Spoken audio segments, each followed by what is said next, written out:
I would love to take the opportunity and say once thank you so much to Edison for organizing. Yes, because only in Edison actually made the effort and the impulse to get us all together here on this important topic. And I think especially when things happen the first time, it's very avant-gardistic, or it's like you push for something that never happened before. So thank you, Oli, thank you, Edison, for making us come here, giving us the opportunity. I'm quite sure that this will be a fruitful process for the whole indie hop scene, for the whole urban dance scene, for black dance culture in general. Make some noise for the two of them.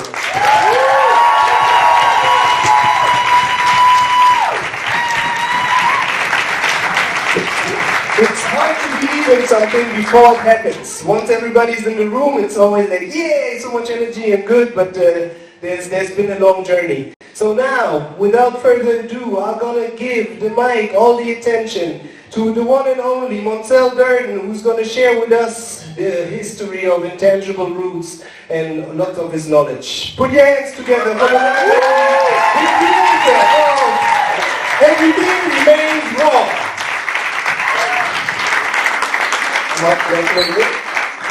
I think one is for me, one is for you. Now or later? Later. I'm going to sit in the front because I think this is your stage now. All right, so I'll fight over here. Is that all right? C'est peu. So, the first thing I want to do, now that we have the PowerPoint, I'm going to use the PowerPoint when we get to it to the things that I was just sharing with you. The PowerPoint will give you some visuals for that. But since people asked me about eccentric dancing, and I'm sure you've seen this, I don't know who put this clip together. I don't particularly care for the music that they put in it, because when you find a clip of someone dancing and you say to yourself, oh, that's similar to the thing that I do, when you put the music to the thing that you do on it, you dismiss the origins of what's actually happening. So it's nice, and I get it, but what happens is we end up seeing on these YouTube clips with hip-hop music over top of the jazz stuff, and it's not the connection. So somebody made this, and they just pulled from different movies. Everything you see in here, you may have seen, but it's all eccentric dancing. So I just wanted to start with that, so for those that are not familiar, can have a visual and see that relationship to breaking in particular. We can start with that video.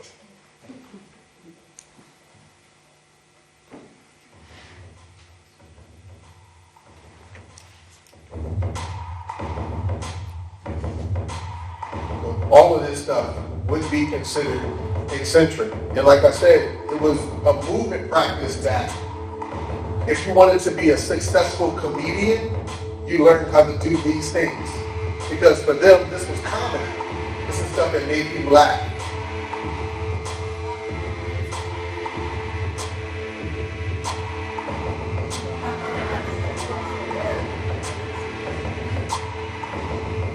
There are certain, for any B-boys in the room, there are certain moves in there, like this one move this guy does, this cat here, B-boy the King does this exact same run.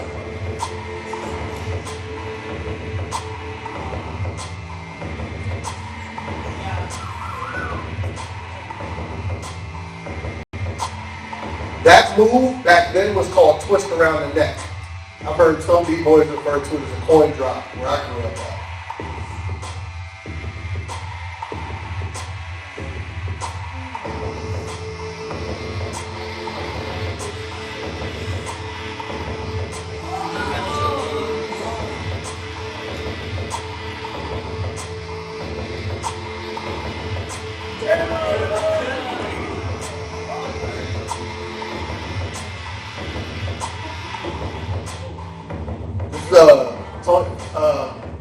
His parents were, the guys you just saw through the headspin, his parents were, they were all in the show business, and they all did gymnastics and circus acts, and he learned that from them.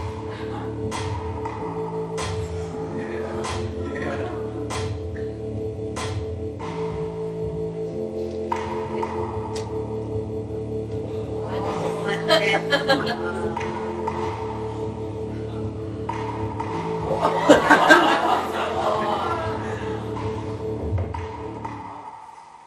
yeah, that was that. Now we can go to the PowerPoint. Where can we find this video? Say that again? Where can you find this video? That video? On YouTube. I have no idea. Da gibt's noch mehr von dem. Origin, it might be on the, then we'll probably pull it back up and then it might go as Origins or something.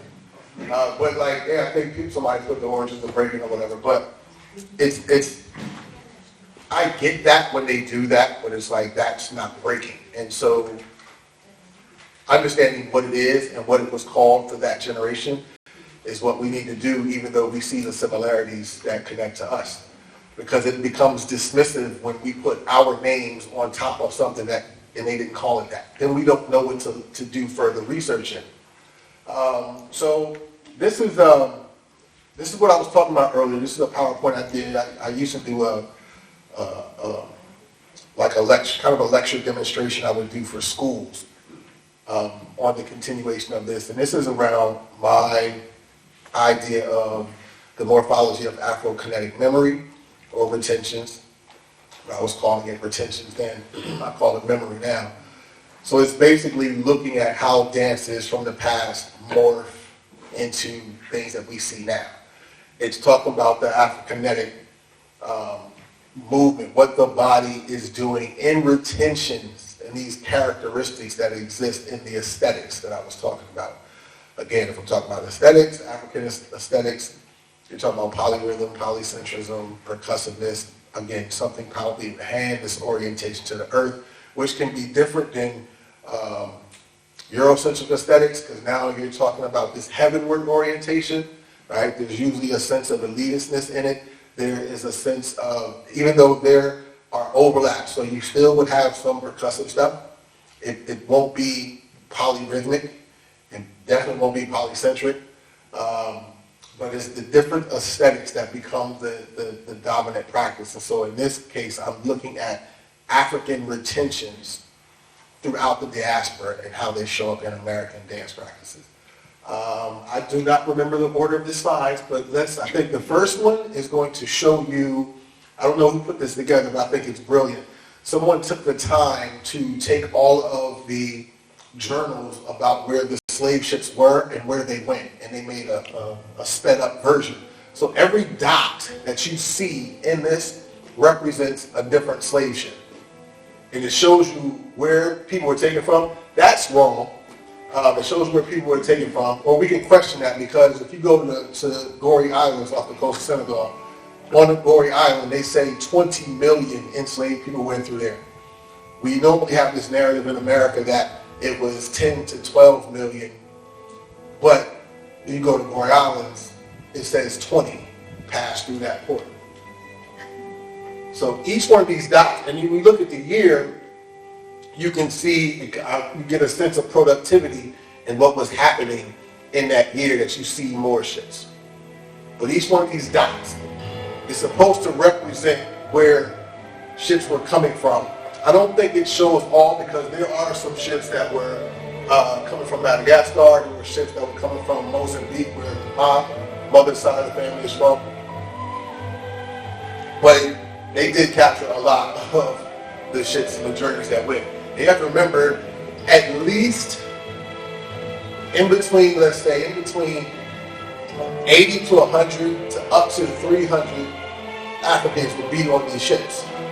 And mind you, if I sat on the floor and had my legs sitting out in front of me, and I'm sitting up from my waist up, that's about how much space you have. And they would cram people in where your legs couldn't even fully stretch out. So they would figure out how to fit you because you were cargo. You will see the bulk of people were taken to Brazil. And throughout South America, a lot were going to Dominican Republic, or San Domingo was back then.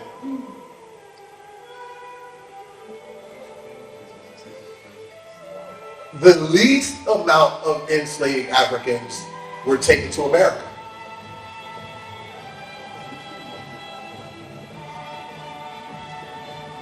Some were taken to Europe.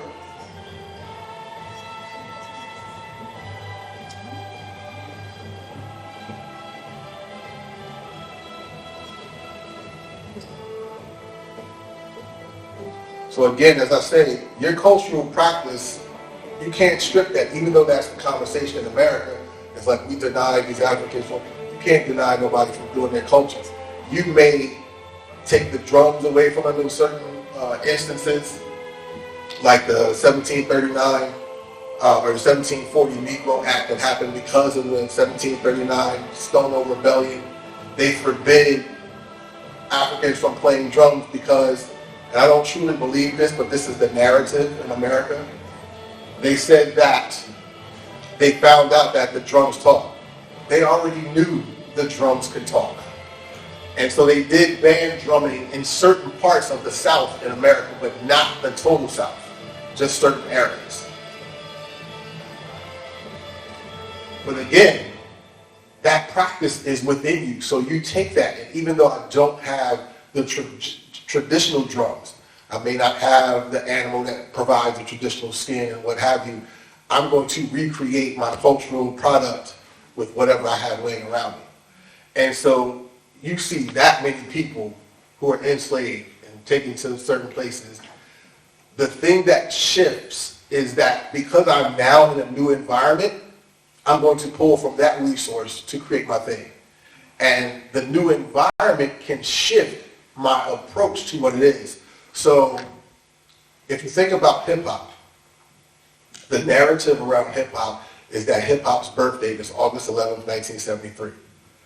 Everybody in this room, for the most part, probably took you from conception to birth is 9 months. So it's not that it was born. It might have been born in America, hip-hop, but it didn't begin there.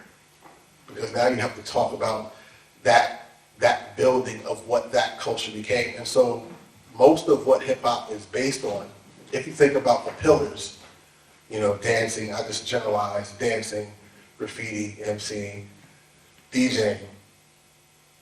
When you think of it in this way, for those of you that are familiar with hip-hop, Africa Bambaataa, Kool Herc, Flash, Herc is the one they give he gets the bulk of the story, right? He created this thing. He was DJing, whatever. He came up with it back-to-back on turntables or merry-go-round, as he called it. But he's bringing in Jamaican culture and planting Jamaican culture in Bronx soil. The Bronx didn't breed that. The Bronx provided a new environment for that expression that he knew that they did in Jamaica to now be placed in America, particularly in the Bronx, dealing with the social, political, economical circumstances that are happening, environmental circumstances that are happening there. But it's not something that started in the Bronx. It is a continuation of a cultural heritage that he continues in that space. Let's go to the next slide. I forget what the next slide is, but we'll find out. All right, so skip this one, go to the next one. We'll come back to that. All right. So this is going to go down the rabbit hole I just started with y'all at the end of class. What these three ladies, actually two ladies, are going to demonstrate is when you take a jazz dance class, and I'm going to say concert jazz dance, they're going to demonstrate what people learn in these classes. They call it jazz walk. And play that, please. So jazz walks are a little bit faster than meant to warm up your body. Can you hit pause? So I'm just going to start. The whole thing is what I want y'all to do with this is ask yourself why, right? Normally when I teach my classes, my lecture classes, in order for you to understand something, you have to juxtapose this information with your own lived experience. If you're just looking at this and listening to this, you're not making the connection to what you do. You always have to consider what is your cultural background? What are the things that you do? What music from your culture? What is the music? What are the gestures that you do? Right? What do they mean? And then you listen to this material and then you start to make these connections. One of the things you want to ask in this is why sassy? Right? That's the first question. Why are we telling 7-year-old kids to be sassy in their movement? Keep going. Is it going to start all over? Oh, that's a PowerPoint.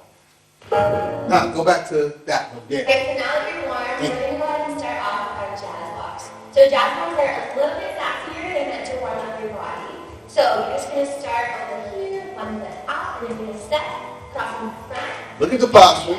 Crossing front. We're talking about a Eurocentric aesthetic, that upward, heavenly orientation. Hips, everyone you want to move your hips. And you also want to move your shoulders. Not too much, but you don't want to be stiff when you're on the floor. And there should be a slight bend in your knees. So we're walking them and 3 and 4. And you can keep your chin up nice and tall. So let's watch Maya and Becca go across the floor.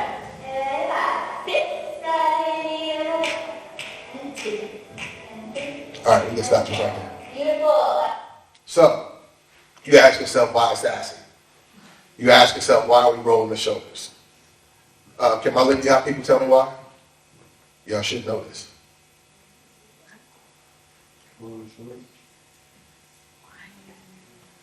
Okay, I'll answer. I'll tell you. I was giving y'all a test, Steve. You got it. So, that movement, the reason it's sassy is because the chorus girls made it a dance.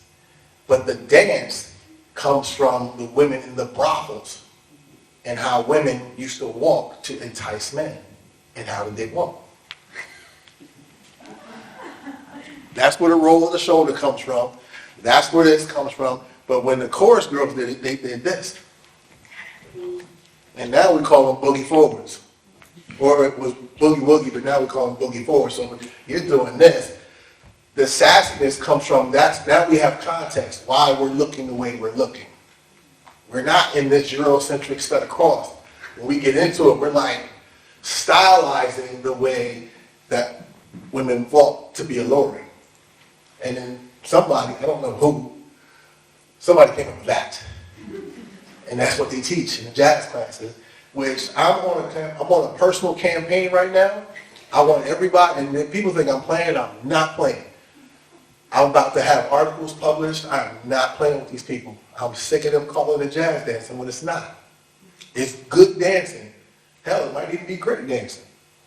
But it's not jazz dancing. That's another story I can tell y'all later. But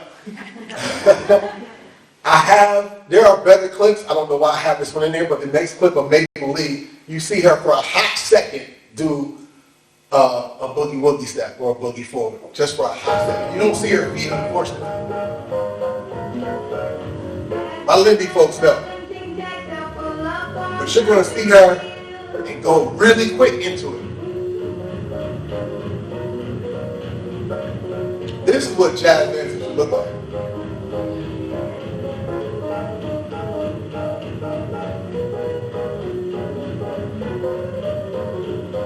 She didn't do a check. When she starts walking forward, again, it's going to clap. That's George. Right there. That's all she does. But right there, that little walk, she stylized it a lot, but that is what those 3 girls or 2 girls were doing. That's where I came from. Can we hit the next one? Let's see what's going on for the next one. All right, Jimmy, again, this is just to make these connections for y'all and kind of ask those questions. So, it's not the same girl in the video you're about to watch, but man, it blows my mind because I think it's her sometimes. But it's not her. So, we'll go to this dance. What I want you to look at is her feet. Watch her feet. Go to the next clip, please. Oh, well, this is the song. It's the actual song she's going to do the dance to. But if you go to the next clip, we'll see her doing it. Watch her feet, and there should be 2 other people that might show up. Right here, you can barely see. See how the one foot's going behind the other one? Well, this one progresses forward with less foot going behind. And there might be one more in there, red. This was here. So see how that foot's going behind, right? That is what survived. Out of all of this movement, that movement for some reason became prominent and survived. And then there's a side to side one. I think that might be in here. I'm not sure. Yeah, this is the one that goes to the side. So it's a lateral movement. Those 2, out of all the other movements that encompass this dance, for whatever reason, those 2 survived. I can't tell you why they survived. They just did. So what happens in that morphing, African American people lost the context of why they do, or why we do what we do. but we still do it. We just don't know why we do it. That's part of the retention. And so it's kind of remembering, and when I say remembering, I'm talking about putting something back together, remembering something, not just mentally remembering, but remembering, put it together, putting the members back together. Let's go to the next. What we got on the next one?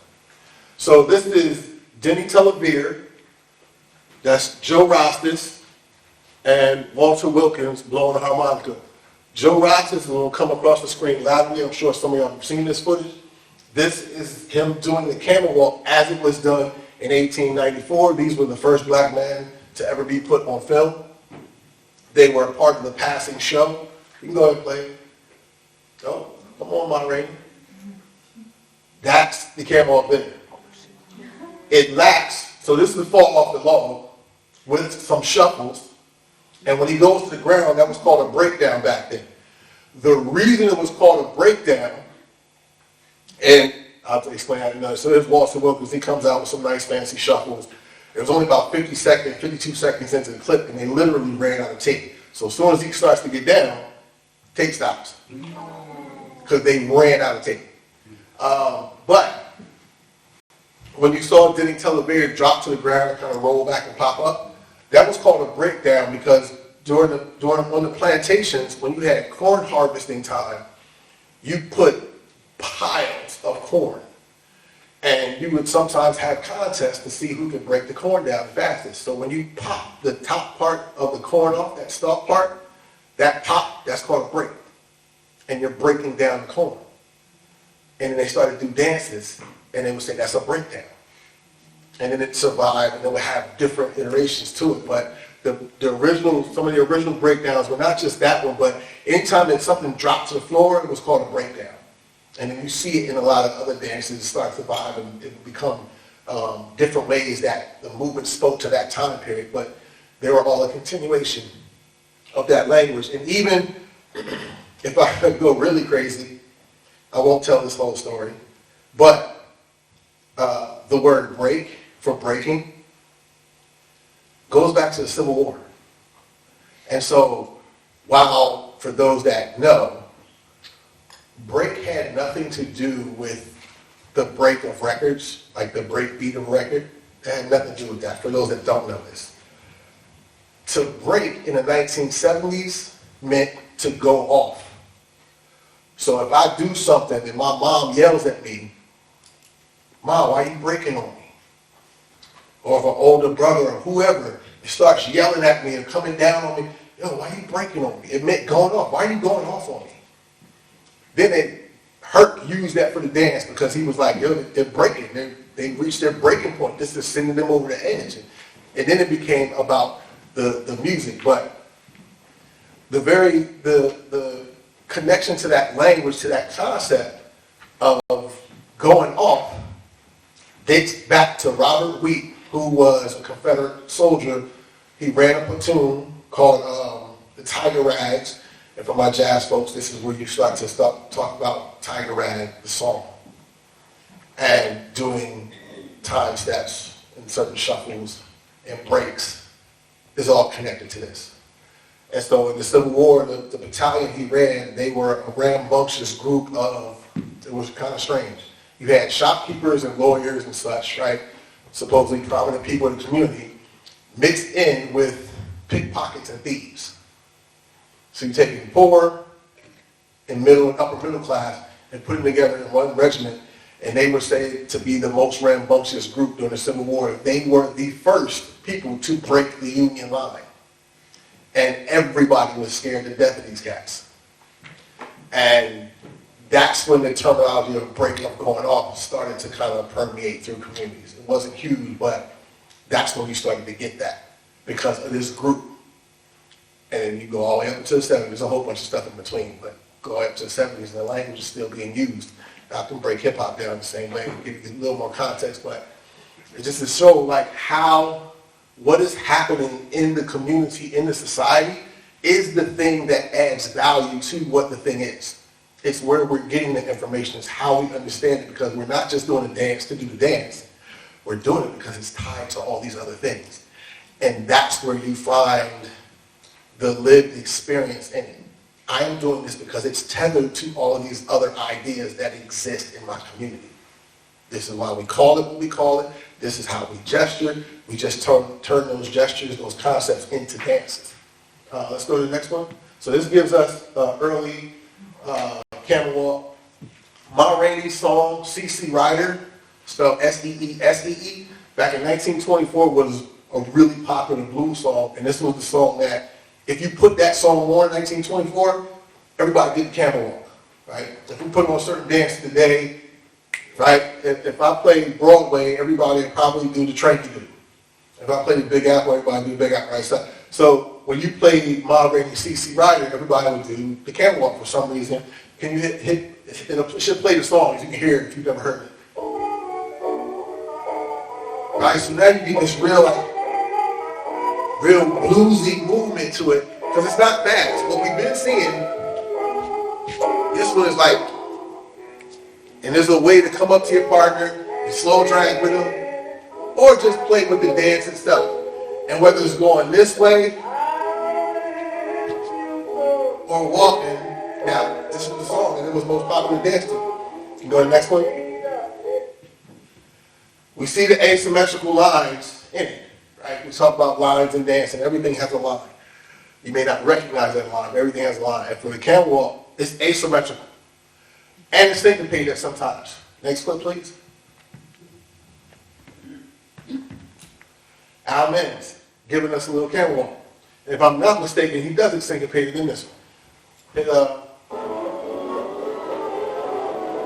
We see the foot going behind.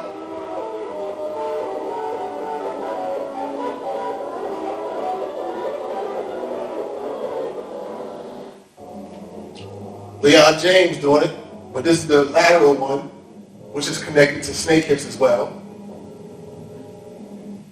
Right? Next clip, please. Why is that in here again? Let's go to the next one. Adoa is by far the most widespread and free. We could have heard it, but it's on that. Snake hips, Earl Snake Hips Tucker, giving us snake hips. Again, you see this same movement in it. Out of this dance also became a dance called popping the hip. But go ahead, Black. Some people connect this to popping and boogaloo. But again, when you talk about the aesthetic from a particular group of people, you will continuously see that throughout the generations.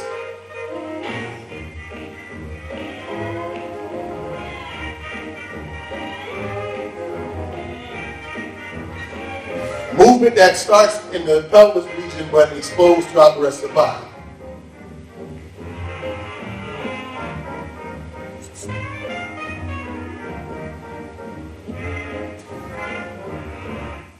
I think I need to stop it there. On to the next, please. So we get a little camera walk movement in there. This is the same Leon James stuff. We can bypass this one. Chuck Willis. 1957, Chuck Willis remakes Ma Rainey's song, CC Rider, but he changes the spelling to C Rider. It's still a bluesy song. And what the black teenagers in 1957 start to do, so the clip you saw before was actually in the 50s, shot by Morgan for The Spirit Moves, but it was the dancers reflecting on the dance that they did in the 30s and 40s and some even earlier. So we know 1894, Rastus Brown does the camera walk. We know 1924, the camera walk was still popular with Ma Rainey's song. We know in the 30s and 40s, we can look at Al Men's and the rest, giving us demonstrations of what it looked like. In the 50s, 1957, when this song came out, young black teenagers changed the name of it from the camel walk to the camel walk stroll. It should play.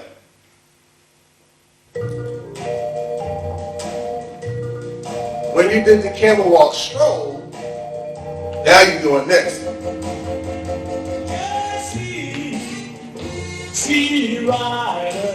Same movement, but now we're strolling it by dragging the leg. Right? So that becomes the stroll, or the camel walk stroll. Next side, please. But you still have that foot progressing, sliding behind the other foot. I don't remember what clip this is, but we'll see in a second. Okay, so 1958, let me tell this story really quick. Hit pause, please. So, 1957, as you just saw in 1958, this is the 17 show, this is in Idaho. This is a young teenage show. They had many dance programs like this throughout America.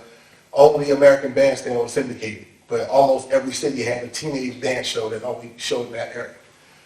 1957, Chuck Willis, the song, Stroll. Dick Clark, if y'all don't know who Dick Clark is, look up Dick Clark, American Bandstand. When the Camel Walk Stroll became popular, everybody did it to Chuck Willis, CC Ryder. Dick Clark said, there should be a song to go with this dance. So he got two writers, Nancy Lee and Clyde Otis, had to think, to create this song, and they gave it to a group in Toronto called the Diamonds. And then they made a song called The Stroll. A year later, from 1957, Chuck Willis to this, now we see it on a TV show. But nobody knew it was called The Camel Walk Stroll. And you see them, like you would see in the Soul Train line, girls over here, guys over there, you meet up in the middle, and then at this time, everybody did the Camel Walk Stroll down the line. Soul Train, Don Cornelius remembered the dance from his youth, but said, we just going to dance down the line. So he took the structure of it, and so when you see a Soul Train line, everybody's doing their own thing. But in the 50s, everybody did the Camel Walk Stroll. Go ahead and play, please.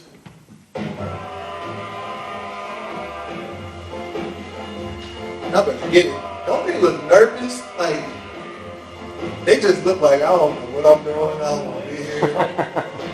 Should I touch you? I don't know. Like, they kind of all right. But the next couple, I'm like, what is wrong with you? Y'all on TV? Y'all ain't even happy? I'd be happy to put you on TV. Look at it. Look. You know, look, I'm going to look at you. Come on, girl. Walk with the stroll now. Him is the saddest group of teenagers I've ever seen in my life. 17, even at 87 is what it should be. So you see, that's what they would do then. They would do the actual Camel Walk Stroll. Can we go to the next slide, please? 1969. Sammy Davis Jr. had his own show, and I don't think I showed James doing it on this. I just have James talking to Sammy, and Sammy does it. So again, looking at the structural alignment of the body and remembering every clip that you've seen before this to keep the connection. Come on, 1969. You know old soul dance called the Camel Walk. You know the Camel Walk? I know the Camel Walk. Hey, yeah. Give me the Camel Walk right here. I can try. You know what? I don't mind. You know what? I better get it on. Camel Walk, nigga. Come on, Sammy. Look at it.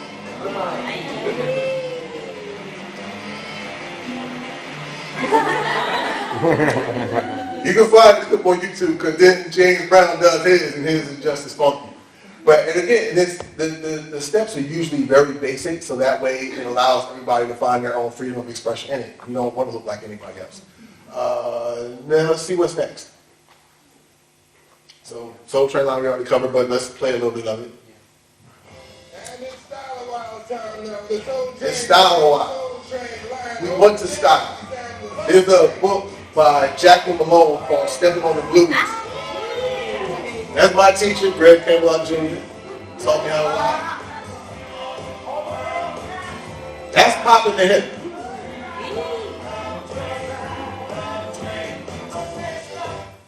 Right? So you see everybody's coming down here doing their own thing. We still got the same structure, but it's a different sense of freedom, and we're not just doing the Camel Walk Stroll anymore, we're doing other things. It's this generation giving a structured line, but letting them do the dances of their time period, not doing the dances of the 50s, where they would have been kids. What's next? All right. Now, again. Shut up. Jazz dancing, not jazz dancing. Right? Look at the structural alignment. So that is what's taught this. That is what's taught in America when they talk about jazz class. And I'm like, y'all gonna stop calling that jazz. I should not have to say authentic jazz dancing. I should not have to say vernacular jazz dancing. I shouldn't have to say that. I should just say jazz dancing. Y'all should say something else. You don't make what came first. Modify, right? Jazz should not be encumbered by such words. So my mission is to get them to stop call it what it is. It is founded in ballet. It pulls from modern. That's a whole other conversation. And it is influenced by jazz, but it's structurally specific to individual people like Bob Fosse and Gus Giordano. I don't know if you know these people or not. Luigi, Matt Maddox. So those are styles. Those are not forms. If I dance a particular way and you like it, and I teach you to move like I move, you're dancing like me, not you. And if I tell you, no, your arm has to go this way, and your hip has to do this, and this has to do that, to do my style, then you are dancing my style. Fosse had his own style, Luigi had his own style, so when you do their movement, you look like they said the body should look. You're not dancing a form, you're dancing an individual's style. The form, Lindy Hop, allows all of us to learn it. The form, breaking, allows all of us to learn it, and we all look our own way. We are all individuals, so you automatically have your own style. Even though in the hip-hop community, there's a lack of understanding the difference between style and form. That's a whole other conversation. But we're going to see something. And y'all, you know, don't take my word for it. Tell me what you think. What's the next one up? Here we go. All right. When I meet this boy, he's going to get it from me when I meet him. Jazz dance technique and syllabus. Today, we're going to take a look at the camel walk. The key to the camel walk is to keep the weight on the foot in force edge and away from the foot flat on the floor.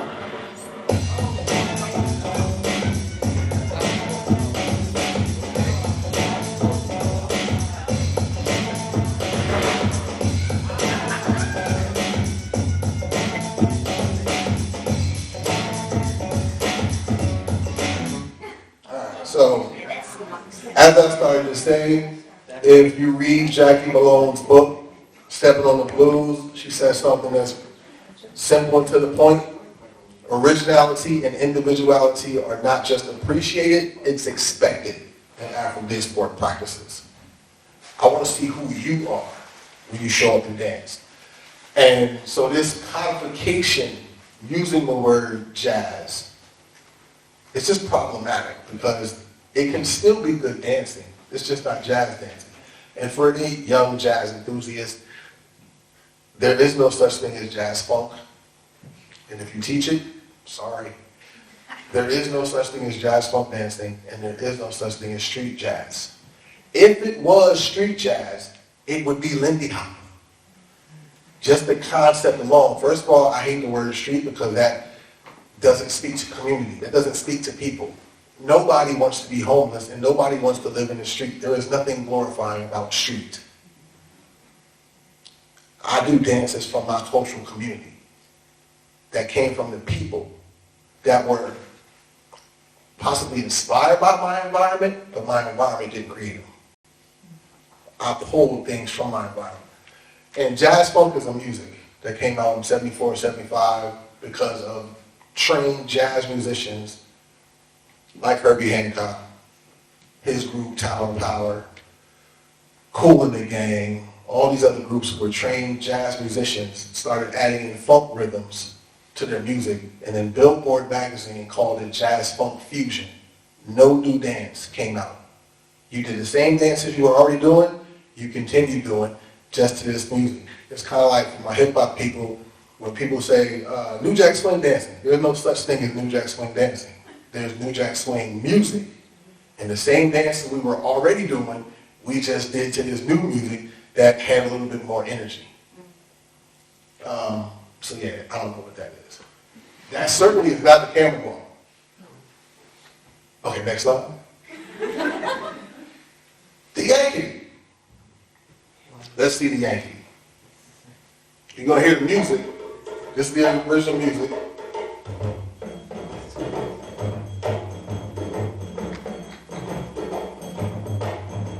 Look at the posture in the body. Now we go to the next clip and see it being done. And I cut it down to just the Charleston part.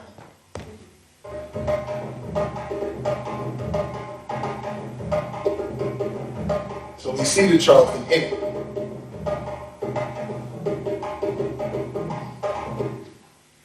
Maybe not the same arm, but we see the footwork. Let's keep going. Reverend Dink. Now, I don't know if this is Russell Brown or not, but this is Reverend Dane Jenkins, Orphanage Bag. Go ahead. Charleston. This is 1929.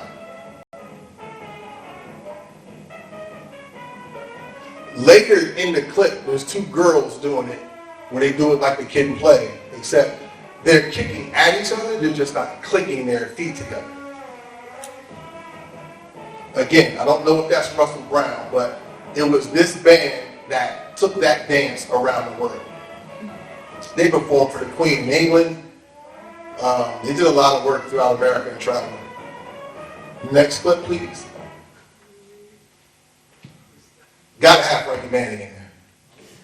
Now, I don't remember which Charleston clips I put in. I think I had them doing the drop Charleston. I just don't know if I had to transition to the mashed potato or not. Go to the next clip.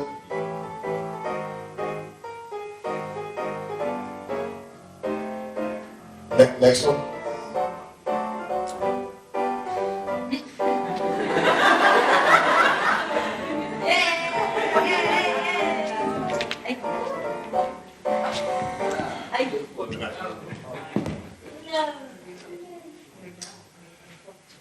Right there. So this is the mashed potato zone. It's the mashed potato. Philadelphia, 1962. And everybody's going to mashed potato, but it was just a variation of Charleston. And keep going, and they play the song, and if they play the song, we go to the next clip. Yeah. Alright, so you mashed potato. It was just this, but stylistically people would do this. And just do whatever they wanted with it. Now the thing I'm going to talk about in a second, depending on the clip that pops up, I'm going to make a connection with those. So let's go to the next one. Alright. This is a clip, I usually teach this. I teach to you tomorrow. Some dances, a modern dancer choreographed this, where they pulled some dances that are actually the dances, but then some stuff was just good choreography. So this is just a clip of them doing the mashed potato. Go ahead. Do the mashed potato. Boogaloo. All right. I'll show you all the rest of it. Blues Brothers. 72, I think.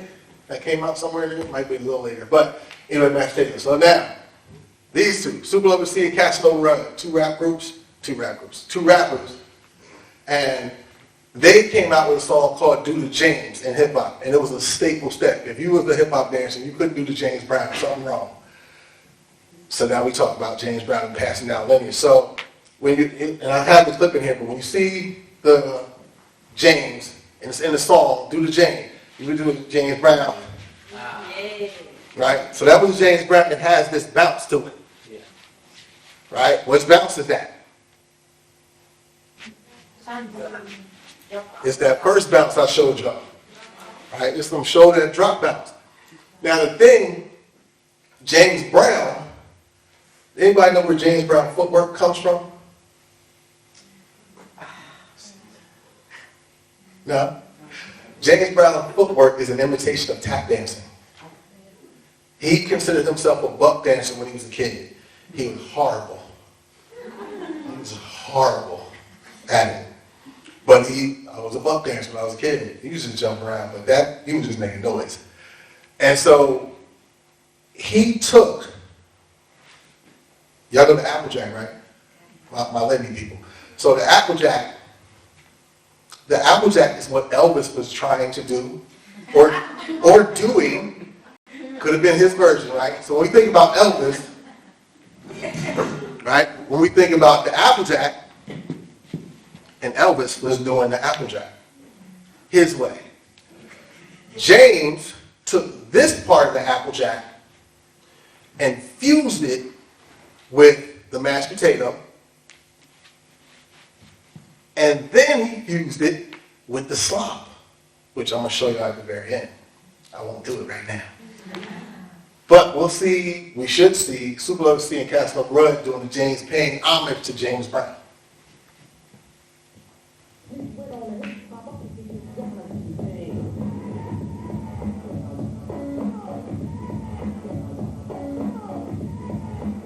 You see the different variations, some are smooth, some are hopping.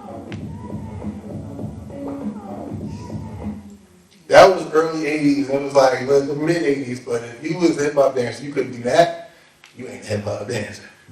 So there's the James Brown for the hip hop generation, influence pulling from James Brown. James Brown, who was born in 1933, is pulling from all the dances that were popular in the 30s and 40s. Next week, so we already covered this, Kid and Play, originally called the Funky Charleston. They're expounding on it, keeping that language in the community. Next slide. If y'all haven't seen this,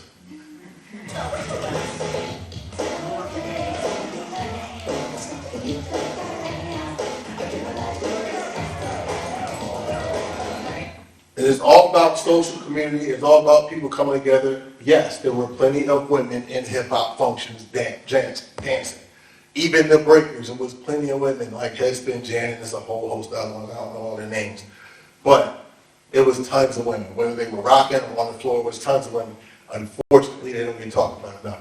But there are some people who believe that hip-hop is not a couple's dance. And you don't have to be arm in arm with somebody to be a couple dancing. I don't have to touch you and be right with you because of wireless transmission and mirror neurons. What I'm doing, you're going to start doing, right? And so neurologically, we're together. We have this wireless transmission where I drop and you drop and go down with me. So we're connected even though we're not touching. But people don't think of hip-hop in this manner. They think, oh, well, you have to be touching, partnered up. I can be a partner. We ain't never got to touch each other. So it's just understanding this, again, this transference of how it moves and how we need to look at it in a different lens, a different light, with different communities and their expressions as to how it morphs and changes. Can we go to the next one? Light feet. You're going to hear the young man say, it's like doing the Charleston, if you can hear him. It's kind of like the Charleston, you know, the Lindy Hop. It's just that, it's a little tricked out. It's just a short clip. 3 and 4. 1 and 2, 3 and 4. So we still got that 4/4 rhythm that's sitting in there. Let's see what's next. I know some other stuff in here. Oh my God, the pasta. I didn't know I put that in there. What was I connect to? Let's find out. I don't know what I was connecting to. It's probably just in there. So, obviously getting the cross-cultural influences, and again, this is what I was saying with, when we talk about the cakewalk, which I cannot do Irish hornpipe dances at all. But the cake dance from the Irish with a high kick, that's what became the cakewalk. Still relevant because if you are not aware of this, if you've ever had the opportunity to pay attention and learn about HBCUs, black colleges in the South, when they do the Battle of the Bands, the drum major comes out on the field doing a cakewalk, right? Where they have their staff and hat. That's a cakewalk. That's where they got it from. There's a cakewalk. Cakewalk was so popular that horses did it. I ain't make this stuff up. Queen Elizabeth loved the cakewalk so much, she decreed the horses learn it. Now, if the horses were doing this before, I don't know, but I know she specified, I want my horses doing that. So for her, when horses trot, that's the cakewalk.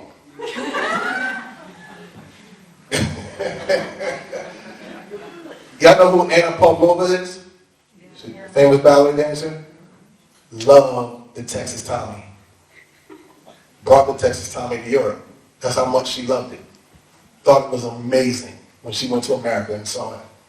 Like, then you think about, I'm kind of bouncing around, but I'm trying to get y'all this to think about how dances migrate. So Anna Pavlova learns it, brings it to Europe. People who are enslaved bring their cultural practice with them. They see other groups of people from the same continent dances. They may have already known them and seen them. They now mix. They now mix with European dances. They now mix with indigenous dances. In the 70s, people went into the war who were breakers.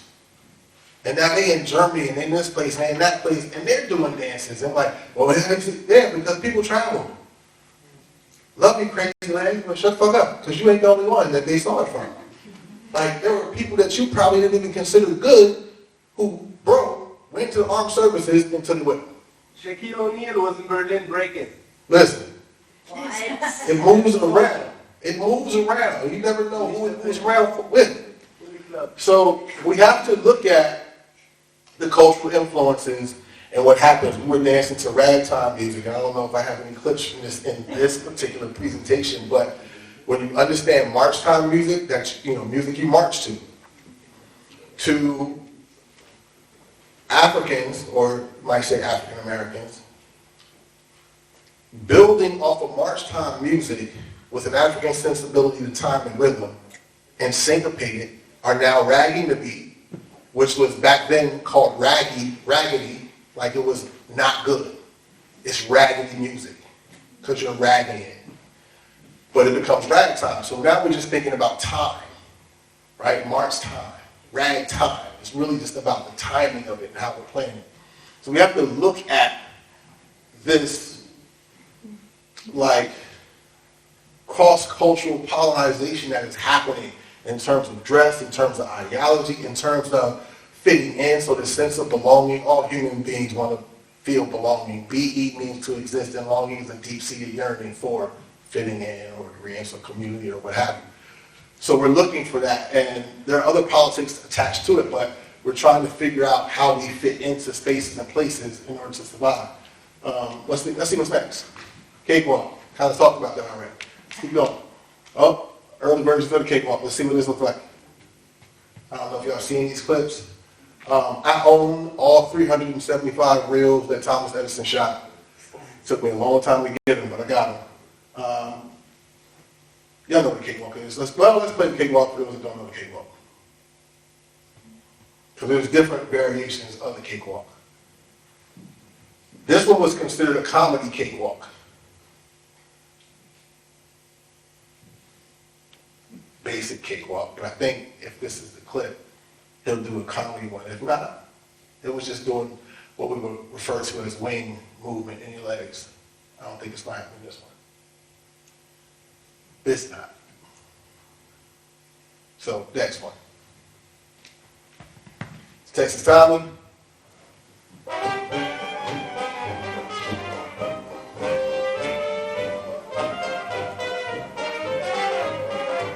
Basic, sweetheart turns around the neck.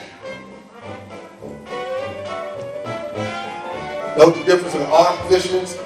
Texas Tommy two-step, Texas Tommy gallop, or just a gallop. Barrel turns. With barrel turns, you're either going to grab your partner by their elbows, it's more control.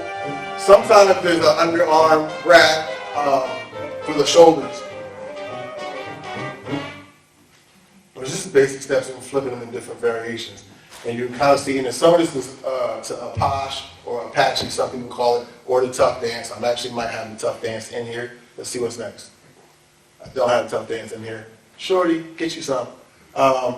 Shorty Snowden doing this thing, and not the clip I wish I had in here, the other one where you can see where the Charleston is really prevalent, where the cakewalk is really prevalent in After 7. But let's see this for those that haven't seen it. Shorty and JB, they beg, some people say, that's all that's on there?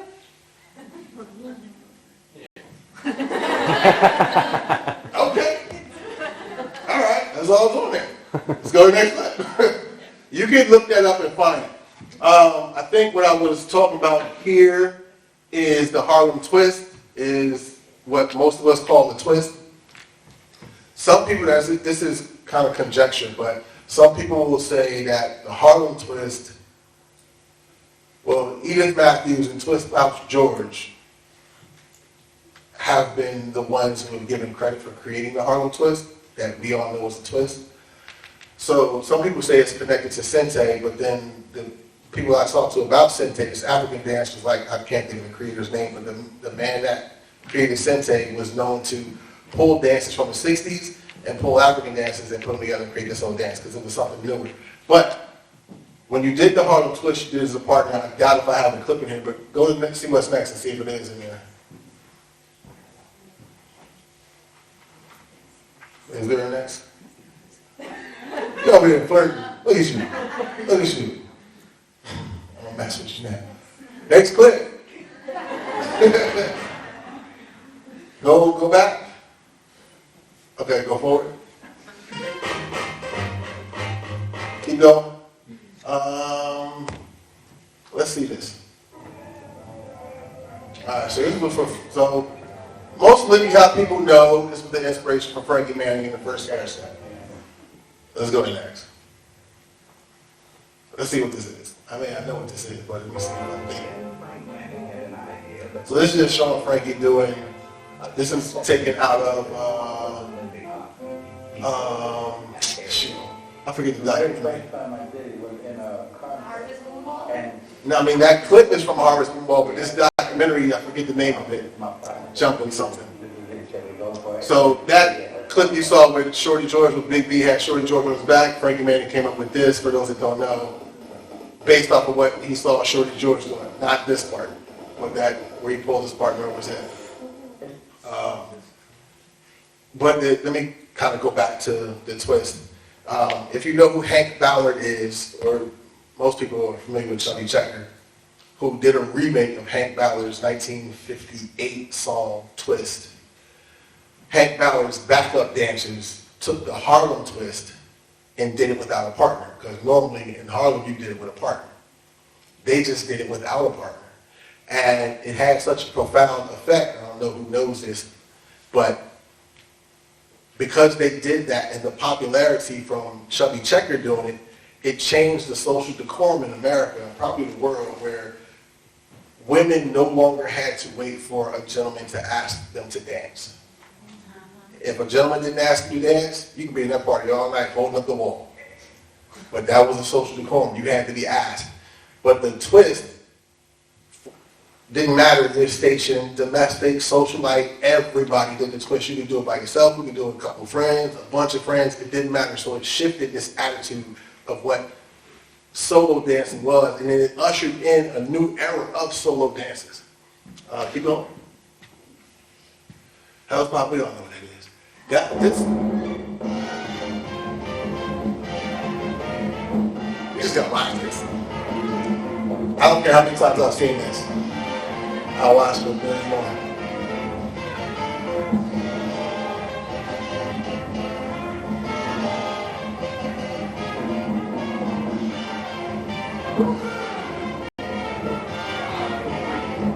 My hip hop folk in the room definitely need to watch this.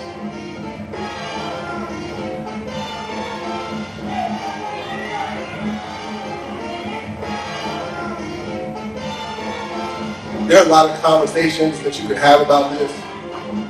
First off, the fact that they're all dressed in domestic clothes, because these are all the jobs that black folks could get back then. And just the level of representation is that black people can only be domestics, not lead roles. And that they would make these films so that they can cut the scenes out. So all the black folks in one scene, so they can go into a racially tense area and cut the scene out. But there's some other stuff, you see it from the beginning of this clip, where Slim and Sam are playing the instruments. There's a different kind of conversation you can have in terms of rhythmic structures and how they exist in African American communities.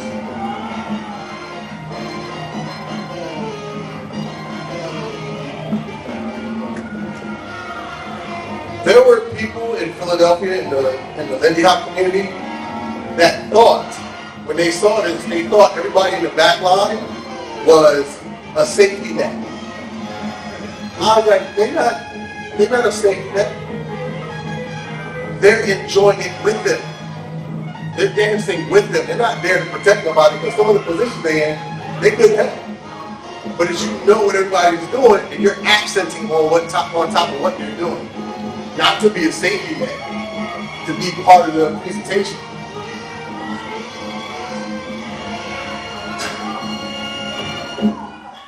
For hip hop people that don't know, beautiful dance had nothing to do with gender. Anybody was throwing anybody around, as you can see. If you were capable of throwing them around, you threw them around. So it wasn't about gender, it was about can you get down, period. Bop. We'll probably do the bop tomorrow. People talk about bebop killed the dancing, but the bebop music did not kill the dancing. It definitely inspired tap dancers because they made a deeper connection. But you couldn't really do the Lindy to most bebop music, but it did not kill Lindy. Lindy shifted into the bop. And instead of doing 8, you would do 6. But you can do 6 steps in Lindy. They focus more on the 6.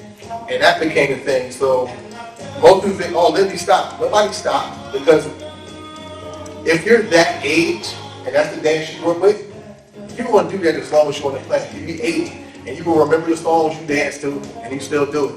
Just because you don't see it on TV and in movies, don't mean to stop.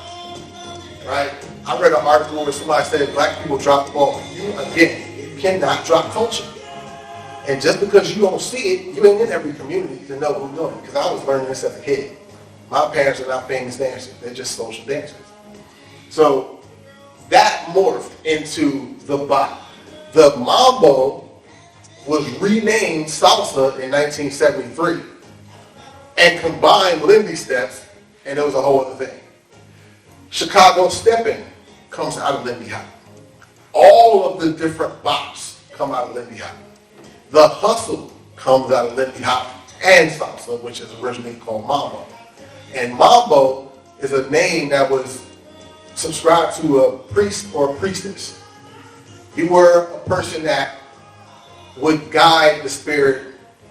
If you're doing a cosmogram, it's a whole other conversation. But if you were basically a spiritual guide in certain religious practices, the mambo was a spiritual guide.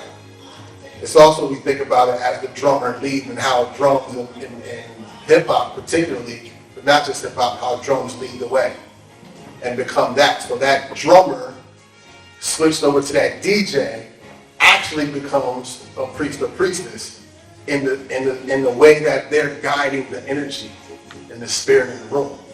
So again, we have religious practices that run deep. We go into yoga practices. There's so many things that are happening culturally that again we get disconnected from, but the practice we still do it. We just don't know what it's tied to. Right? It makes sense? There's an old story in America about a family who at Thanksgiving, a little girl or a young person asked, why do we cut the tail and the head off of the turkey? And nobody knew. And they said, well, that's the way my mama did it. And that's the way her mama did it, and so on and so on. Come to find out that years back, the reason that the great-great-great-grandma cut the tail off and the head off is because their oven was this big. And the only way the bird could fit was to cut off the front and the end. But y'all got a big oven now that can fit a whole bird, and you're still cutting it off because you don't have any context. You don't know why that's happening. You're still doing the practice, but you don't know why you're doing it.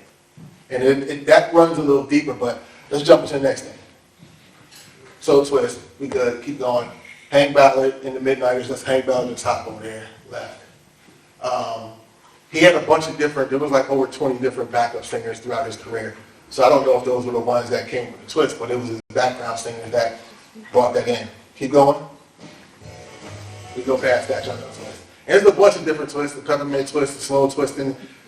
There's a bunch of them. Oh, Scott, really? Really? You want to go into Scott dancing?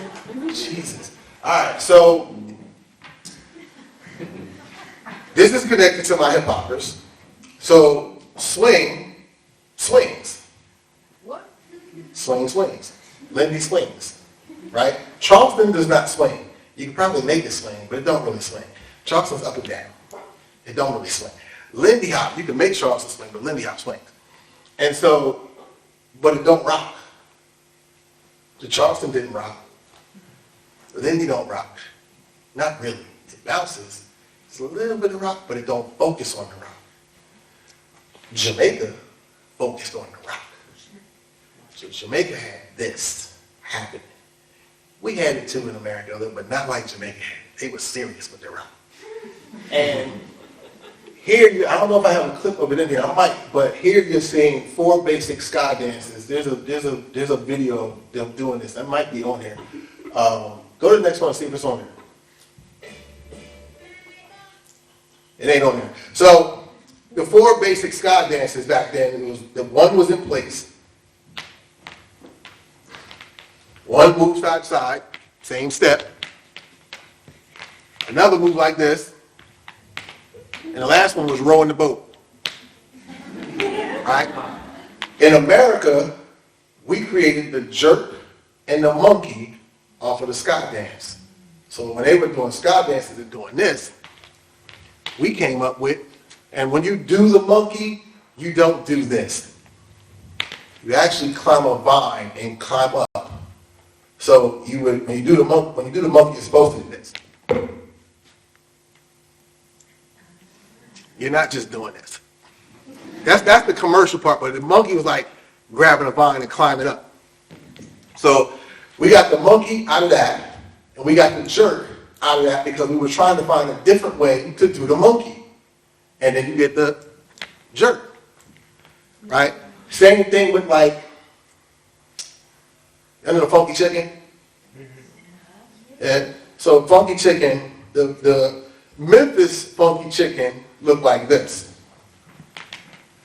But sometimes they would do this. And then if you listen to the song, you would do this. But because people, again, you expect individuality, right? So everybody wanted to find their own way to do the funky chicken. I'm tired. So you would have different arm movements. So now, what came out of trying to find different ways to do the funky chicken was the frug. And the frug looks like this. All right, because people got tired of doing this. And this turned into that. And then it got a little smaller and you would do this. You got the shingling because people got tired of doing this. And they would do that with it. And then you got the shingling. Right? You got people getting tired of doing this. And then they mix the pony with this. And then they changed this to this. And then you had the Watusi. Right? All from the funky chicken. So it's people in a party doing a dance, finding their own way to do a dance, and then making something of it that other people were like, that's kind of cool. And it becomes a thing. The clip you're going to see, this is Sente. And again, as an African dance, it's all Sente. But when Americans look at it, they break down the dances in it. So you break down a lot of stuff you might see in lock, and you'll see the twist in there, the Harlem twist. You'll see the bossa nova. You'll see shouting, same shouting that you do in the Big Apple, but you're going to see it a little different way as Tina Turner would do it. So let's play this. This will be the last thing. So you get that's your bossa nova. That's the body language, or what will be called the body language of the 70s. That's connected to shout. Right? You see all these, and you will see these in line dances, another version of body language. That's connected to shout. That's shine the shoes. Right? You tap the ante. More body language. Some people might say it's like the running man. Because you're using the body language as it exists in the community that you're born in. And let me end with this. To think about the relatability to everything that I'm saying. So, to understand a deep-seated cultural practice, right? Everybody in this room, you learn to speak the way that you speak based on the environment that you grew up where noise was being spoken and heard, right? You know what? Let's give it, go here. This is the slop. Go, George.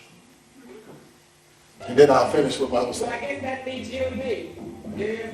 This is a Philadelphia dance called the slop. And most people see this clip, but they don't know George is doing the slop.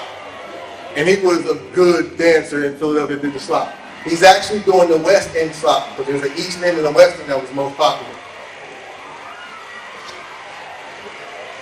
But that's in the James Brown as well. So it's the slop, it's the Applejack, it's the mashed potato, and then you combine them and you get the James Brown. So lastly, what I was saying, another thing you ought to think about, we all learn to speak based on the environments we grow up in. So here's the thing to consider. When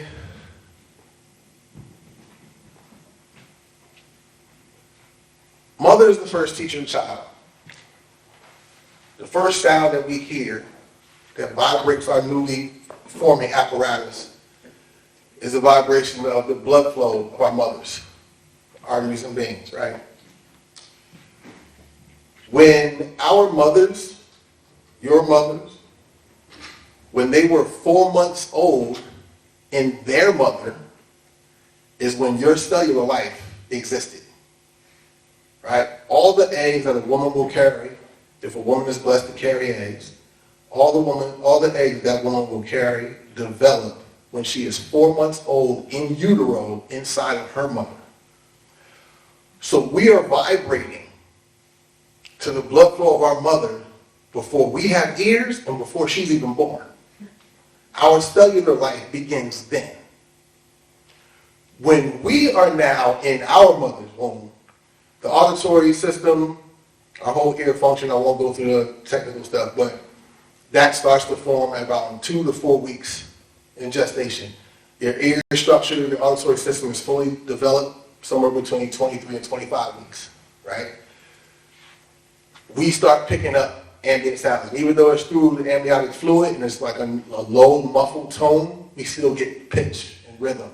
So any sound that is popular in our environment, we start to gravitate towards it. It starts to connect with us. Our auditory cortex starts developing codes that say this is what that is.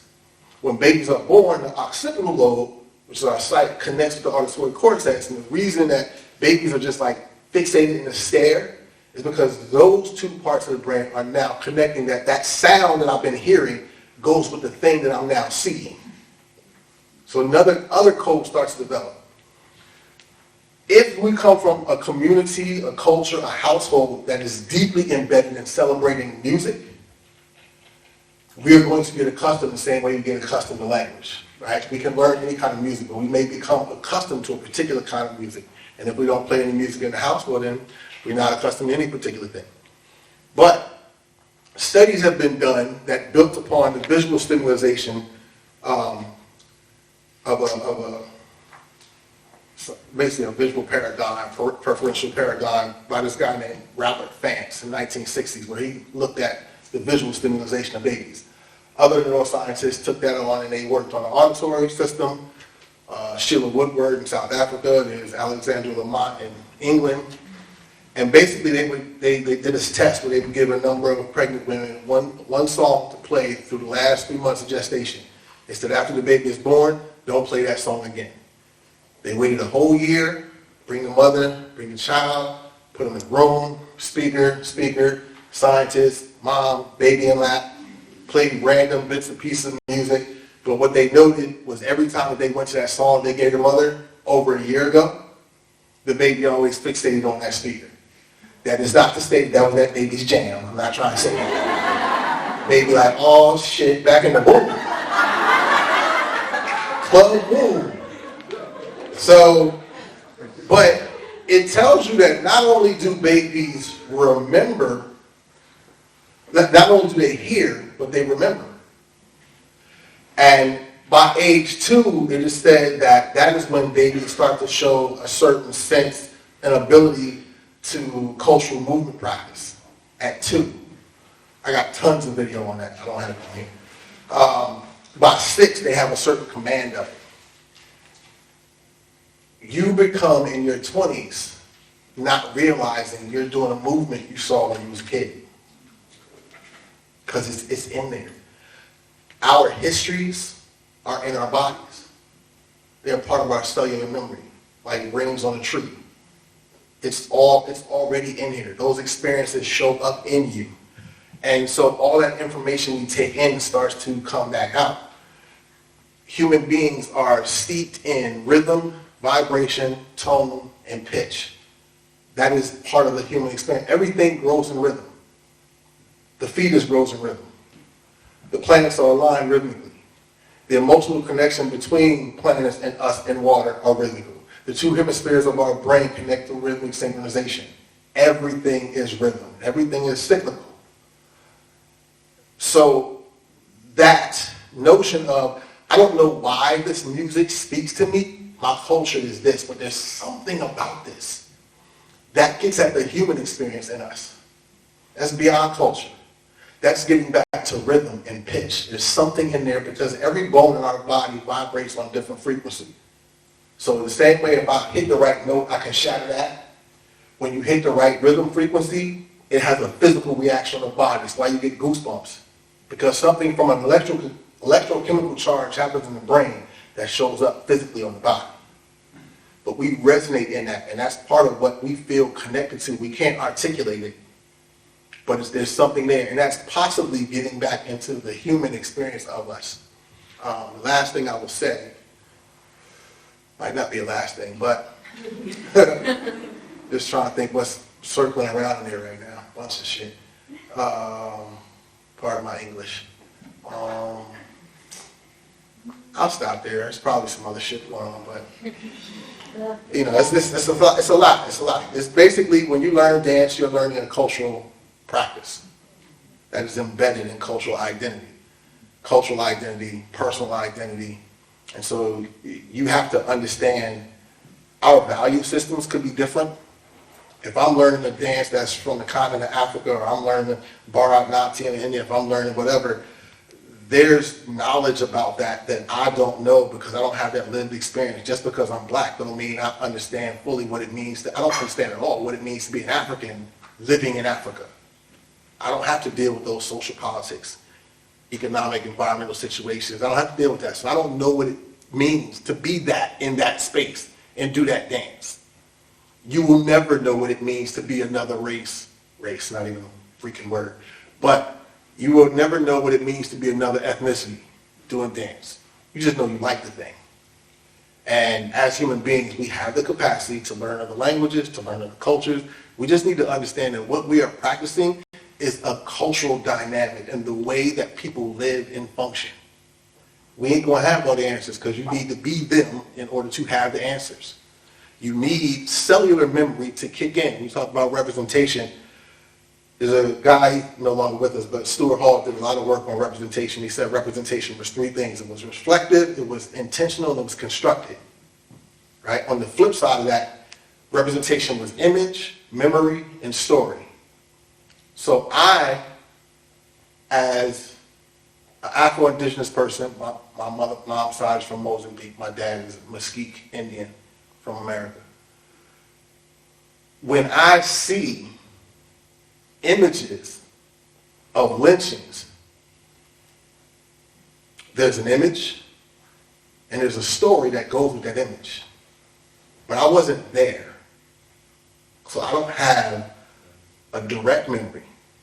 I have blood memory, which is why I react to it the way that I do. And it feels different on me. The dances feel different on me when I do them. Me doing dances in the 80s, when some of y'all probably weren't even born, is going to sit with me different than it sits with you. The same way when my mom does dances to James Brown when she was a teenager, it don't sit on me like it sits on her, because that's her lived experience. And even though of that culture, I'm still learning about a time period. So dance helps us to connect. When we talk about past, dance helps us to connect to our ancestors. It teaches us about who they were as people and as artists and how they express themselves. So we come back to cultural practice and what that means when we're learning these different dances. And so that information is important, because to deny that conversation is to deny them as people, that they even existed and that they contributed something. Or you're saying it wasn't important. So I'll stop with that.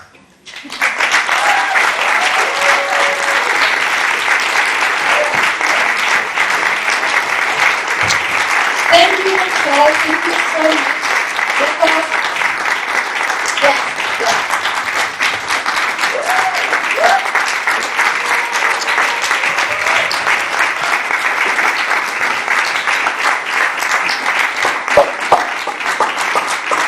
I'm sorry, that was too long. That was a journey. Thank you so much. I just want to announce that because we really are looking forward also for the DJ setting and the party side of the event. We will cut out the panel discussion, but we have now Raphael that has prepared a couple of questions for Moncell to wrap it up, and then we can start the party. So thank you so much for your patience, for your understanding, and for being still open. Thanks. Please give it up one more time for Moncell Durden. The morphology of Afrobeatic retention. Do you have the power for another 15 minutes of listening and talking and getting involved? Everybody stand up once. Do some stretching up in the air. Yes. Gets up, gets up. Do whatever your body tells you to do. Breathe in deep. Oh. Up and down, make some noise.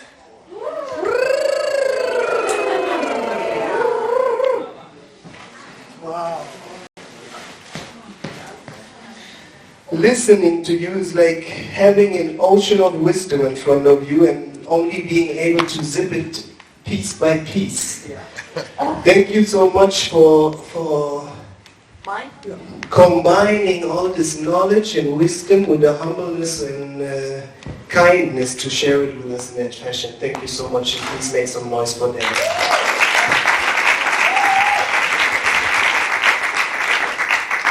I think we are like 1.5 hours behind our schedule, and still there's like 80 or 90% of the people, and there's still a very strong focus, which tells us that it is important to the crowd, it is important to you and me, and I'm gonna quite quickly get to the crowd and our position in this, because me coming from hip-hop culture, starting with breaking, locking, popping, being an Afro-European of Malian descent, growing up in Europe, like you said, I'm not coming from an Afro-American context. We have a lot of white people in here, Europeans who do Lindy Hop swing, or all the connecting to black dance culture, how I would call it in this context.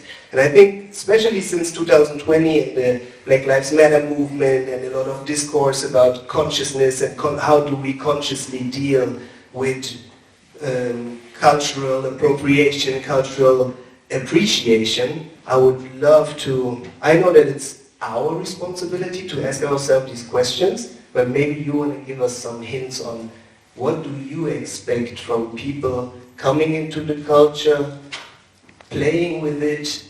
What is for you the pretext that needs to be said and done to be welcomed and not appropriating? I have no idea. I don't really. I go through mixed emotions.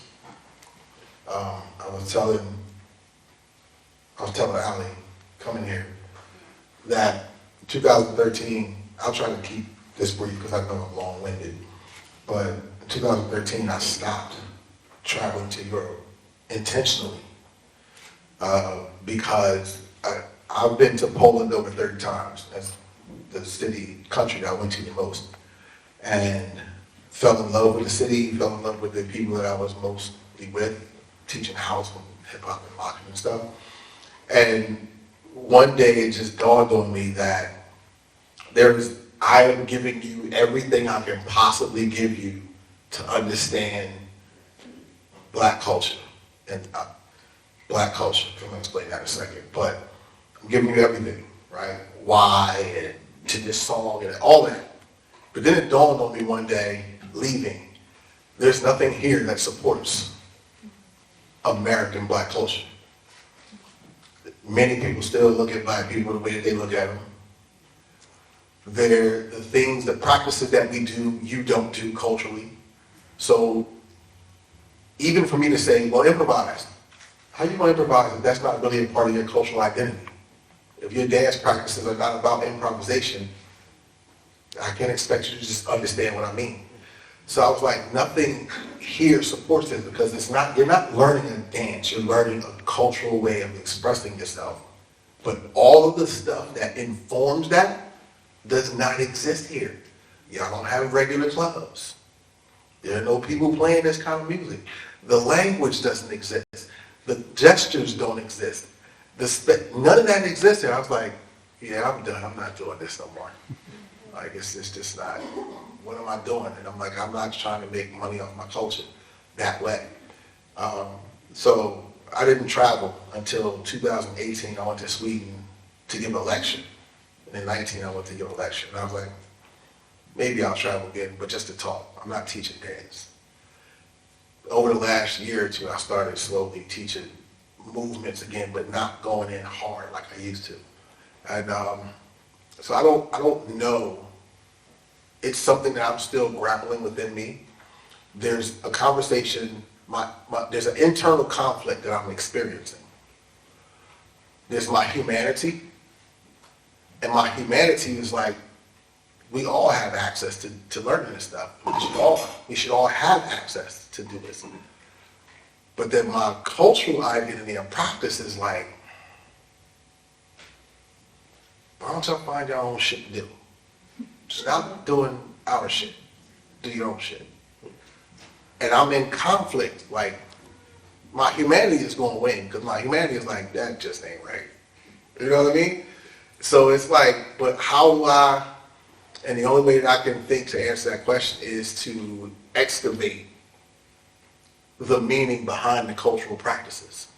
And if we understand that, if I understand what it means to be Polish, what it means to be Russian, what it means to be German, what those practices are. No matter how you identify, you could be pan from over here, but if this was where you were raised, what is the cultural identity of Germany?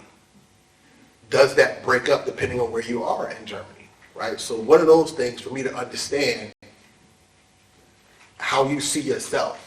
And then let's be engaged in conversation about what that is. And I can share what that is for me, and somewhere we find our humanity together, and we know we just experiencing some stuff. That's why I was like, I want to learn the dances, the folk dance. If there are folk dances here, I want to learn those. At least give me some stuff where I can go start researching, because that's important to me, because it's about humanity and understanding what people did, where they're from. I think if there's an answer, I don't know if that's it, but it's like that kind of cultural exchange and practice about seeing who we are as people. Y'all ain't gonna teach y'all kids Lindy Hop. I mean, you can, but Lindy Hop ain't their cultural identity. And I had this with a bunch of breakers in Russia. I'm like, what are you gonna teach your kids? Kids. Breaking? That's not your cultural identity. So you're telling me your cultural identity has the potential of being lost because you don't want to do it. You don't want to revive it, build off of it. You want to teach somebody else's culture to your kids? Then what happens to your cultural identity? Whether you like it or not, we live in a generation where we can change everything. We change gender, we change this, we change that. You know what you can't change? Where you come from. You might not like it, but you can't change it. You actually made a great, because in Germany, a lot of there's a German Berlin dance called Panke Polka, from the river Panke and Pankow, the neighborhood. And there was a strong folk dance tradition here in the 20s and 30s, And after the Nazis moved in, and all these dances got so badly associated with a German identity that people don't want to have. So it became really a marginal thing. Like I did a choreographic research on one of these dances, and it's very much like the Bohemian polka that we were doing actually. And it's the same formation, some of the same steps with this. But people don't want to do it anymore today because it's burned, you know. And if I think of what I grew up with mostly Afro-American culture from television, trying to be like Michael Jackson, watching the movie Breaking, watching Beat Street and all these kind of things, and feel like, wow, these are the things I want to grow up with. So for me, culture is not anymore, there's one culture here and one culture there. Culture is a global phenomenon that stretches around the globe. And in our time, we cannot really, like I teach my kids breaking. And then 2 years old, that's what we do in the living room. So I don't feel like I lost my German side of dance. It's more a decision of the Nazis. For them, they passed a law that swing dance was forbidden. They put signs on the dance floor. So now I want to do swing dance. You know? we want to bring those things back because we have a different look at it. I think when I listen to it, it's so interesting, and I ask myself this question so often. I think like black dance culture is the culture of the oppressed. It's like it's a counter movement in many ways of that it was a taboo, like they made it a taboo. They said it's so sexual, they said it's inferior, it's more animal-like, even though there's so much cultural content in it. And growing up, or these black dances coming up under white supremacy, they have a pressure that comes from above. It comes from below, and which makes so many of us connect to it. Because even if you're a white teenager, but you feel like rebellious, you know, you can connect to the power of rap music and feeling like I'm doing something against them.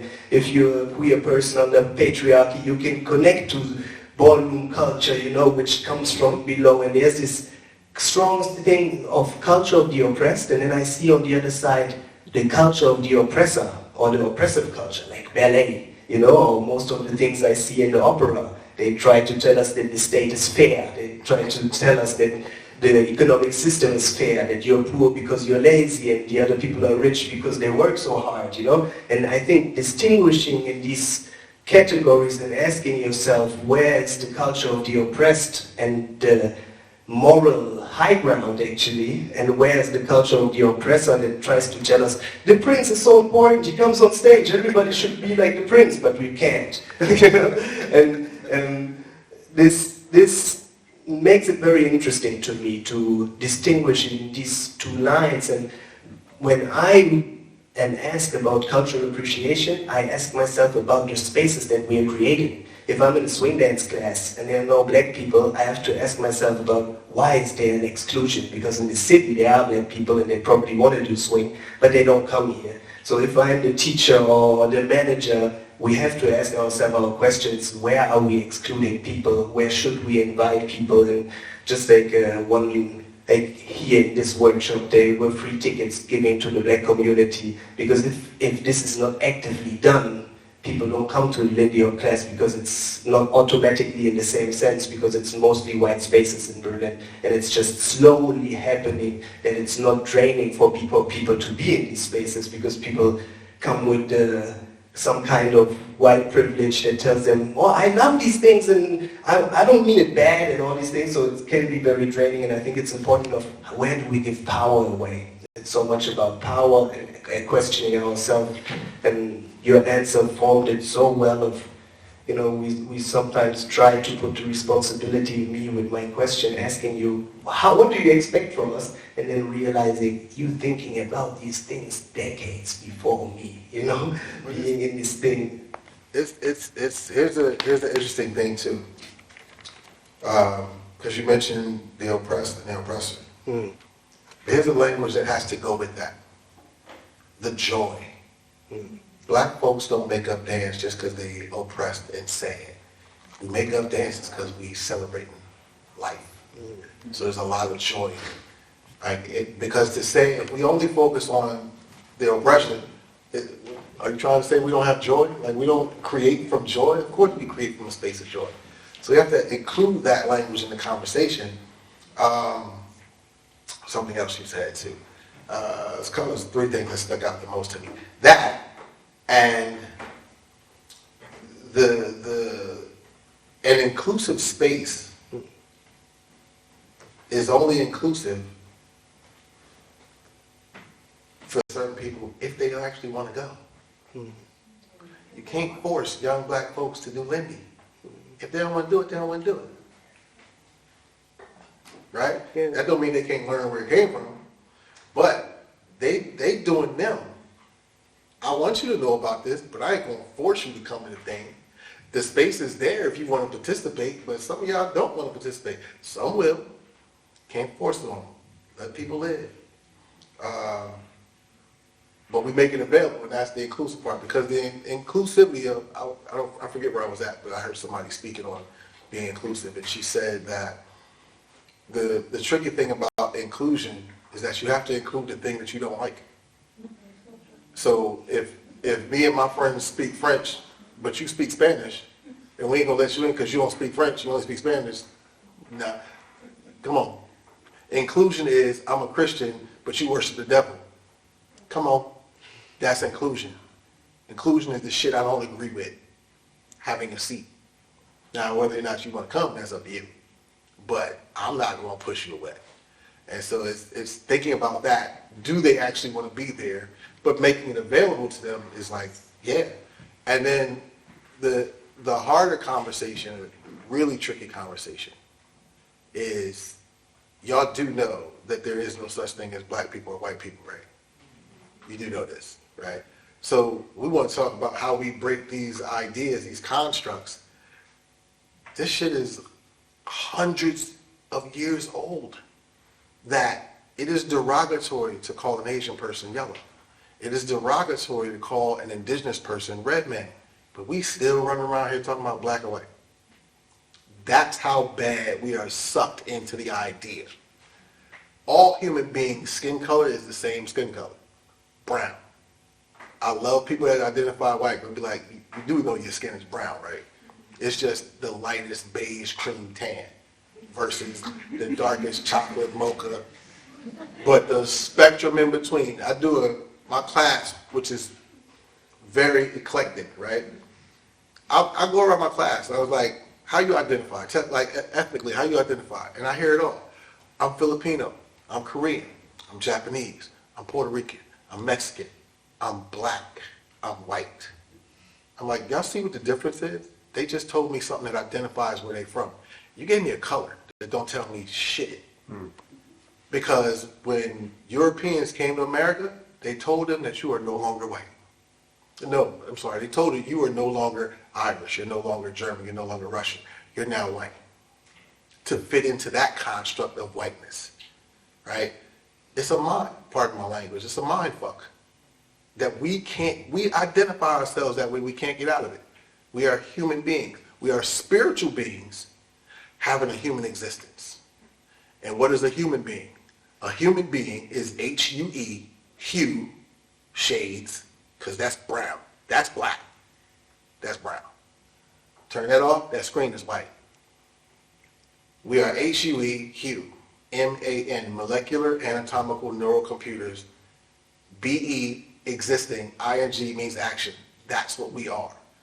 But we are caught in a labyrinth that identifies us by these labels. That is where the difficulty comes in sharing cultural practices, because it's globally being shared, but trust me, that community's culture is that community's, and that country's, and that country's, and they all got their own practice and language and everything else going with it, food, styles of dress. But we're just in a space now where we can share all these things. But we have to be in that conversation that gets us to understand the importance of that. And also say, well, your culture, you share that with me, and I share mine with you. I'm like, yo, that's similar to what we do, but we just do this and say that. And then we're like, yeah, I get it. Because people say, music's universal. No, it's not. You know how many hip-hop people, like, if I play some classical Indian music, you wouldn't know what to do with that. You wouldn't know where the sing is. You don't know the scale. Because it's not. It's cultural. You got to understand it. And that's the stuff that we start to take for granted, looking at the idiosyncrasies of it, that help to define the practice practices themselves. You know, a utopian idea is cute, but a utopian idea dismisses history and heritage. Well, so we are, you know, we figured it out. We better. I think we agree on the universal human experience, and then we somehow feel that we are all the same and connected. We can see each other in each other. Yes. But then there's some material differences, and when I speak about race, I speak not about the biological term. I speak about the social category and what happened through racism. It created social categories and material basis that in this country the police is deporting people because they are black. In the Mediterranean, people are drowning because they're black. You're refused to get an apartment because you're black. There's a material difference in living in this society, and this is what I address with white and black, and I think it hurts us when we use those terms, but it's often necessary to address certain exclusions and mechanisms that we see in their everyday life. And I'm not trying to say that they don't exist, because again, the constructs are real.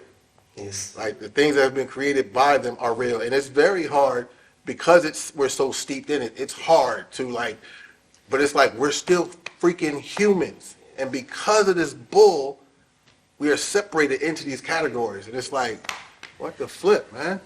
it's the complexity of life. Like someone told me, it's not about being easy, it's about being the most complex experience you can have. And I think we are very close to it. Maybe I close it up to get to the dance part if you want to say one more thing. But for me, getting so deep into dance, doing this research for, 25 years now, meeting people like you, I unravel this, oh my God, there's so much things that were whitewashed. There's so much that they told us about Bob Fosse and the superiority of ballet and the stage, and I start to recognize how much Africanness is in there, how much counterculture is in there, and I think it's not just a dance, you know? I hear people often to just open up the frame saying, yeah, Africa needs help or because of its political or economic situation, and I think no, I think Africa is the cradle of civilization. It's the birthplace of math, astrology, architecture, religion, spirituality, and for what I research, 80% of the global civilization achievements, it actually started there. First monotheist ideas, the biggest pyramids, the first state building, the Kurunkan Fuga, the human rights declarations in 13th or 14th century. I think what we need is opening our mind and keep opening it from what we did now in dance to other parts of society, politics and other places, and not think about helping, but actually going to do our pilgrimage there, stop helping and recognizing what is done from there, because us even being here on stage, none of there be you being born in Africa, but being somehow related to it and just unraveling and understanding, wow, there's so much that was lied to us, there's so much that still is being lied to us to keep up this power structure in the economics, and knowing it from dance, just try to do the transfer to other parts, politics, economics, friendships, your vacations. And with that, I would love to close it and just give a big applause, drink something, and come back for the party time, because we have worked hard today. So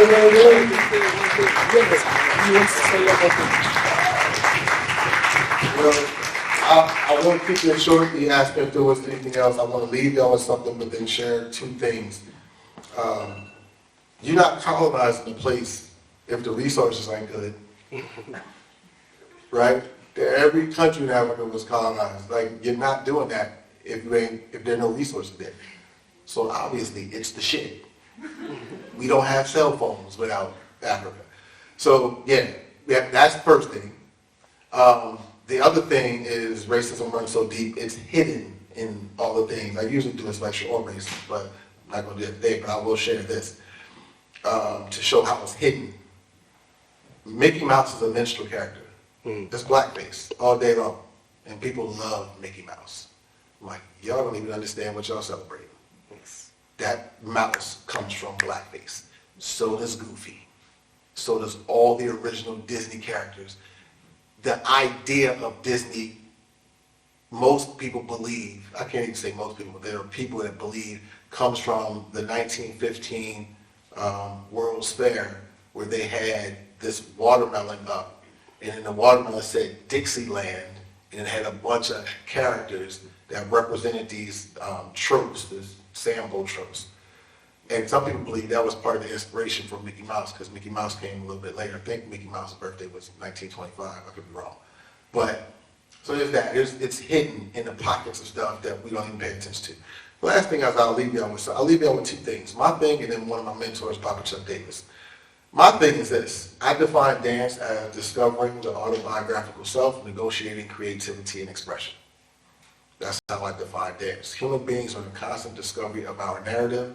What are we negotiating? Our gender, our body, our space, our minds, our ideas, our culture, our voice, so on, so on, so on. The creativity then becomes the production of those things, of those negotiations. The expression is the space that we allow ourselves to be vulnerable enough to share our inner core feelings with others, but more importantly, ourselves, because human beings have a tendency to deny self before anything else. I think that's the reason we got so many self-help books. So that's my definition for dance, discovering autobiographical self, negotiating creativity and expression, and I will leave you with Papa Chuck Davis, and everybody stand up. And you're going to repeat after me, but not all the time. You're going to repeat after me. So repeat after me. Peace. And do this with me. Peace. Peace. That's very good. Peace. Peace. Love. Love. And respect. And respect. For everyone. For everyone. The only time. The only time. I will look down upon a person. I will look down upon a person. Don't say this, just do this. Reach down like this. The only time. The only time. I will look down upon a person. Down upon a person.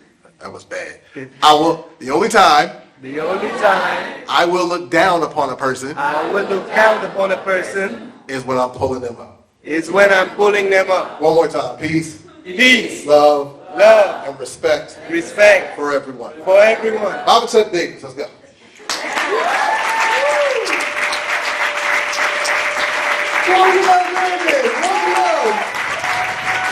Thank you for coming here.